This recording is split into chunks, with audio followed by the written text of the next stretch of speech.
Well, it's Griff and welcome to a review of a community map I've been making for Axial Drift.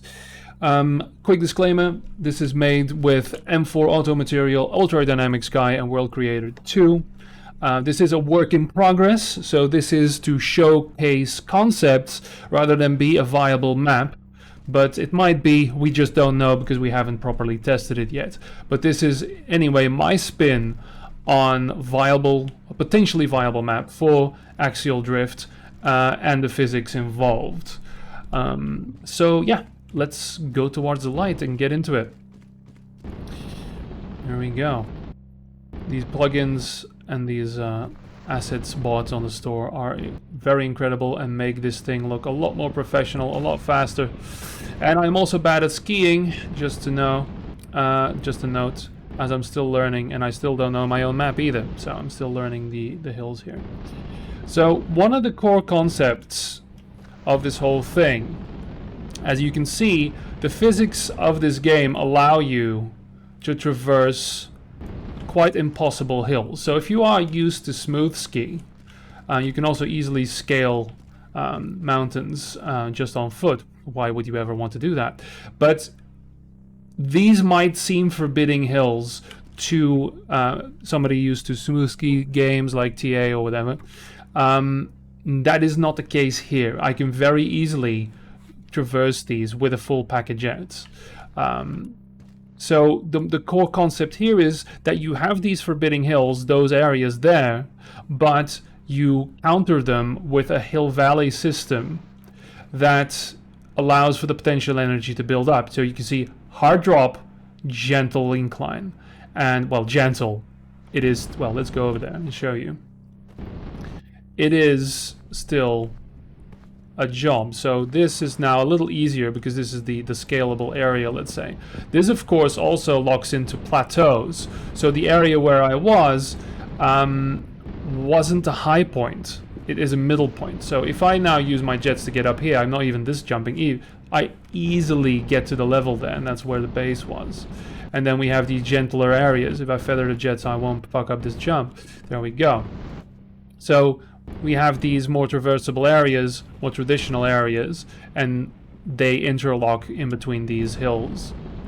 Now, this is to prevent you to really force your way around the map. This is what balances the map in terms of routes, because you probably don't want to include this thing into your route. You want to go around, you're going to go on the sides. But again, if your job is not to simply cap or do something else on the map, you can perfectly take the hit in speed and just jet up there. So again, from standstill, even from the 40 kilometers running speed that we have, we can even run up properly here, right? But we're not going to do that. It's too slow. We don't want to go slow. We're just going to go up here and just jet. There we go. I don't even feather the jets. I'm here. And I'm at the edge of the map as well. And there we go. Now we have a little bit of potential energy, and then the second bump is going to be easy because of, again, now we can do cool things and try not to crate it. And try to negotiate this, and I failed horribly because, again, I'm bad at this. Alright, let's go back to where we were. Not that you'd know. There we go, we've got the health pack that just kicked in, and now we have, you know, some more gentler terrain. Let's go to the center, shall we? If we can find that again. So again, the plateauing. You can see there's a lot deeper and there's a lot higher to this map. So the plateaus allow you to store that potential energy and ski around a little bit and then find the entry point, let's say, where you want to negotiate those features. And again, these are hard hits, hard hills, but and I've overcomped a little bit now, so I'm on a little bit of a jetpack problem, so I'll just let that regen for a bit. And you can see there are also these rest areas. Okay, so let's get over here. Just gonna, yeah. I'm forcing the map now. This is exactly what I mean. I want to get to a point, and I'm not negotiating the map for it or skiing the map for it. So I'm being forced a little bit. There we go. So, let's see where we are. So again, I can go deeper here, or I can take this hill. That's a lot. That's basically a dead stop there. So we're not going to do that. We're just going to try and get over here. So again, very hard ups and downs, but there's a lot of area that you can gently get to. And again, I took some damage there because again, I was bad at ski. So just trying to get with the flats a little bit more here. Trying to figure out where the hell I am. Because there is method to this madness. And eventually you might actually learn to negotiate these hills. So, okay. There we are.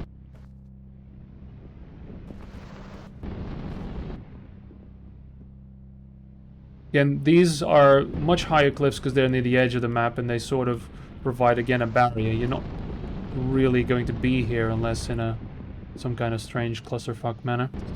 Alright. So, I'm going to try and get here. Problem's going to be getting the testers to actually play the map instead of just skiing around. It's been a problem for me as well. I took that hit.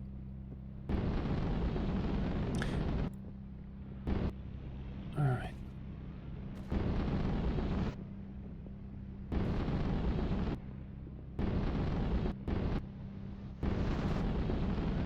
Again, I was only half jet, so I'm not going to make it all the way up.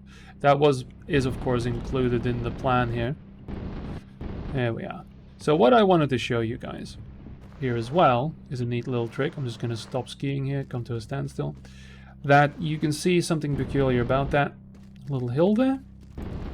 And on the sides, indeed, this entire map has got a diagonal mirror to it, thanks to World Creator having that ability. It is not a perfect mirror. You will see some incongruencies here and there, but really not on the level that it's going to change routing. And also it's going to allow you to put bases on either side of this mirror throughout the entire map. So you can use this height map were it to be viable for multiple base setups. And you would always have a balanced map. You wouldn't have to worry about that. That hill, same as that hill. It's right down the middle here. And yes, if this kind of concept works, that means that you can see just navigating the map is going to damage you if you don't negotiate properly or, you know, don't know the map correctly. So your distances are going to be limited by how well you can ski. Alright, that is another important thing about this. The feeling of skiing is very important, and these kind of cut-off hills allow you to have these moments of transition. So if I were to do this, I have no view of the rest of the map, but if I then were to crest this hill,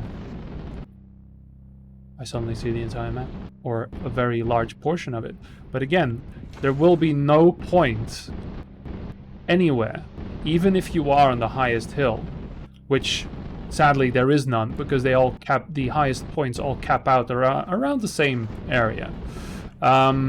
You will never have a full complete view of the map. Even if because this looks like a big place, so let's go there. This is a very big hill, or a high point anyway. Also using a different erosion type. So you've got the erosion type for the forbidding hills, then you have the noise patterns, dune-ish patterns in the middle, and then you have these mountain-esque ridges. There we go. So let's climb Everest here for a moment and see if I can actually get there without falling. Because this guy really likes to ski, it's hard to make him stand. So you've got little ridge line going through here and following that area there. So this is a very large part. Also, of course, you can't really see the drop points in the map. That's where they stop. And of course, you can then, this is also seamless terrain, so you could theoretically slap another one on there and just keep going. This is also 4K resolution terrain, so about 4 kilometers.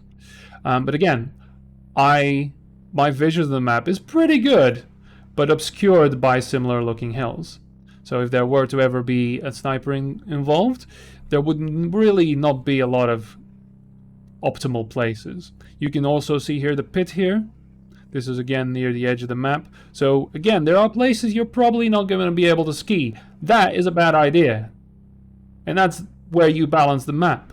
You creator routes, and that's why you can balance these kind of gigantic terrains, because there are going to be optimal routes to follow. Because the map is large enough, of course, game types can vary. You're probably in a standard old school CTF setup. You're probably not going to be using a lot of this map. But other game types might occur, like TR2 or something, where you're going to use a lot of the surface area of the map, and it'll be used for different purposes. Again, look, you have that giant forbidding pit there, but also on this end, almost great there, because I'm near the end of my life here, there are also other areas. There we are. And this is a much more pleasant and friendly area. And there we created on the friendly area. Perfect. So there we are. Quick look. I'm probably going to make more videos and more terrains as well. And these base locations are very much placeholder. So there we are, guys. My first official map, or at least one I care to show, because I've been working on this project for quite some time, trying to figure out what works. And indeed, this is the best I've got so far. It's crazy, it's new, but look, the game can handle it. The game can perfectly handle it. It's just a matter of you as a player learning to ski and getting the proper routes in. There we are. I'm gonna make it. Ooh, so close. This video has been very difficult to make because I've just been skiing around in this terrain and trying to figure it out. And I'm sort of learning my own creation as I go. This is a perfect little... This is the closest to a llama trench I'll get. This is a perfect... This is my version of a flat area. I love it. Hill, hill, and this is near the edge of the map. So that area to the left here is where the map ends, or would end. Wouldn't know it until you saw it. So you can basically ski around this gently sloped area and traverse about in a semicircle, sickle, whatever, the entire map. I'm also looking for dead stops. There were some, which I can't replicate it, so bug to be fixed. But again, look, this seems like an impossible hill. So we're gonna go at it at about 100. I'm gonna regen a little bit. Now we're gonna 80, only 80. Double walking speed as I go up here. Feather jets maybe once, and that giant of a hill, we have conquered it. Oh wait, no, there's more levels to it. Always a little more. And then we see the rest of the map. Dead center, and now we get to do the fun bit.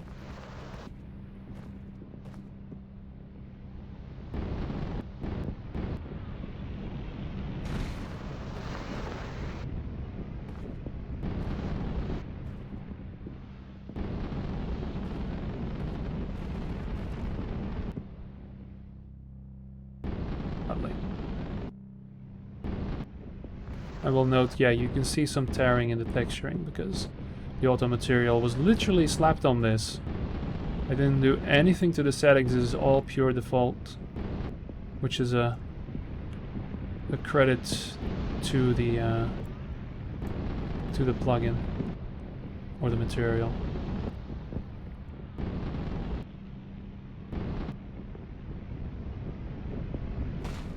Let's hope this... Oh dear. Yes.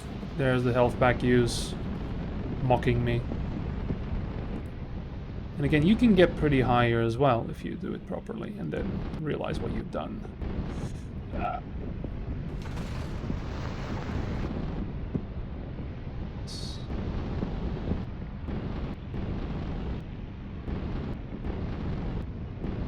Skip that bit to land this one. Yeah. Beautiful. And there's the dead stop. Okay, good. I have no idea what happened. It's not a dead stop, it's not 0 to 0, it's just, again, work in progress. I fucked myself. Yep.